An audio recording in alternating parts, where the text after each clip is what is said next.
Lucio 2.0 is one of the bigger hero updates that happened during Season 4. Although the update was a buff to the hero, it can be a nerf if Lucio mains don't adapt to the specific playstyle that Blizzard has intended. In this guide, we'll go over the update details and I'll share some tips that I feel help you be a more efficient support.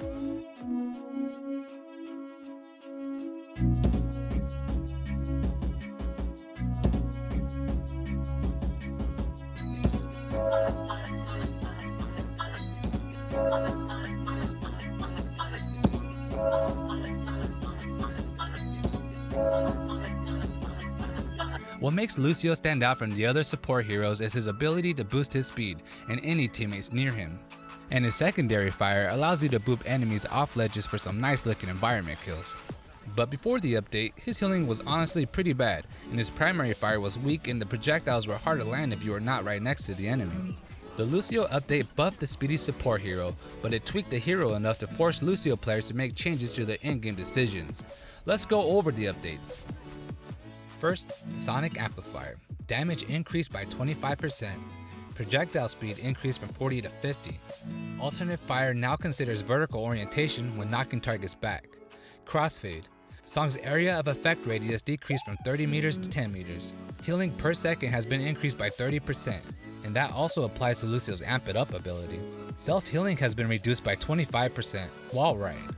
Movement speed increased by 20% when wall riding. Lucio now receives a burst of speed when leaping off a wall. So to sum it all up, Lucio is now more lethal and can heal his team faster, but his effect radius is now limited, so Lucio is forced to stay closer to his team to be effective as a support hero. And now that the effect radius has decreased, wall riding and waiting around for enemies to get in a position for an environment kill will leave your team without heals and they can no longer benefit from your speed boost. Here are my tips for anyone who is thinking about trying to main Lucio. Make sure your main focus is supporting your team. Mostly stay with your tanks because they can benefit more from your speed boost, and usually tanks should stay in close range of each other, so you will be able to heal all tanks quickly at the same time with your Amp It Up. And when a tank overextends and gets himself in a bad situation, you will be ready to use speed boost to bail him out and bring him back with the team. And take advantage of the damage increase and the tanks providing you cover. Do your best to accurately spam your primary fire from behind the tanks. You can basically switch to heal song and heal your team and act as an extra DPS if done correctly.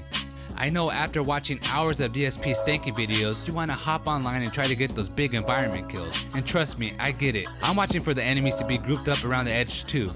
But if that is your main goal going into a match, then let your teammates know and make sure you have a second support.